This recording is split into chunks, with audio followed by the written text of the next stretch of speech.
جی وعلیکم السلام ورحمۃ اللہ۔ جو آپ نے مسئلہ پوچھا ہے اس بارے میں ابو داؤد کے اندر حدیث ہے، نبی صلی اللہ علیہ وسلم کا فرمان ہے کہ بچے کے پیشاب کے اوپر چھینٹے مارے جائیں اور بچی کے پیشاب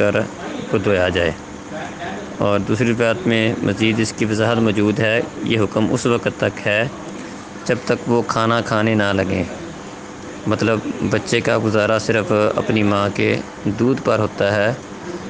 اس وقت تک یہ حکم ہے۔ جب بچہ دیگر چیزیں کھاتا ہے اور کھانا کھاتا ہے تو اس صورت میں پھر بچے اور بچی کے پیشاب کے بارے میں کوئی فرق نہیں ہے، دونوں کی طہارت حاصل کرنے کا طریقہ کار یہی ہوگا، پھر دونوں کو دھونا پڑے گا۔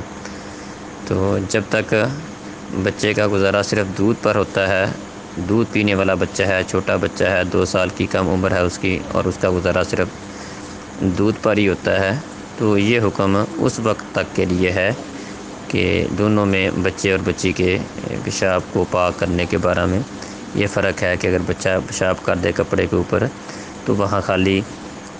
چھینٹے مار لیے جائیں تو وہ کپڑا پاک ہو جائے گا، لیکن اس کے بعد جب ان کا گزارا دیگر چیزیں بھی وہ کھاتا ہے، صرف دودھ پر گزارا نہیں ہے، تو پھر دونوں کو دھونا ضروری ہے۔ السلام علیکم۔